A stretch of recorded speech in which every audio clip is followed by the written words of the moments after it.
Music legend Bob Marley said, "One good thing about music is that when it hits, you feel no pain." But if Bob Marley heard my son play the violin, he'd have a totally different opinion. About 2 months ago, my son's music class had their violin recital, and I was invited. I didn't know what to expect, so I went. And the first thing I noticed when I got there was most of the seats were empty. Most of the parents didn't show up because they knew the horror that awaited them. I went in and I took a seat. Then all of a sudden, the music teacher rose his hands ready to conduct. Us parents rose our cell phones and iPads ready to capture the precious moment. The janitor shook his head and slowly excused himself. And then it happened.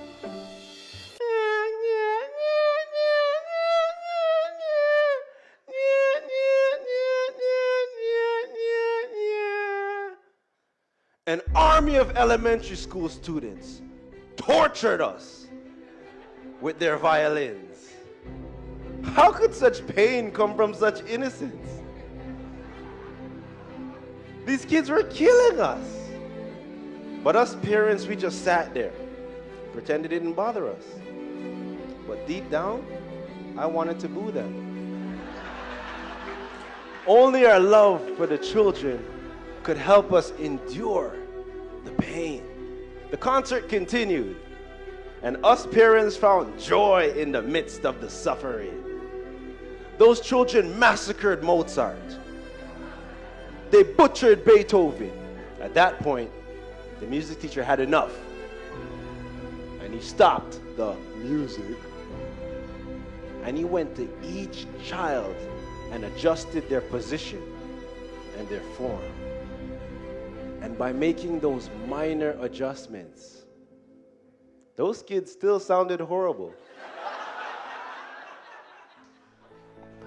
But they played much better. My son's violin recital taught me that life is an instrument we're all learning to play. And some of us have more experience with it than others. And for those of you who have more experience with this instrument of life, those of you who've mastered its strokes, please show some empathy to those of us who don't play so well. After all, you used to be here. My son and his classmates, they didn't play so well, but they were learning to play together. We need to surround ourselves with the right teachers who can properly show us how to guide the bow across the narrow strings. So yes, you will hit notes that hurt, annoy, and offend people, but keep playing, and eventually we will all learn to play in harmony.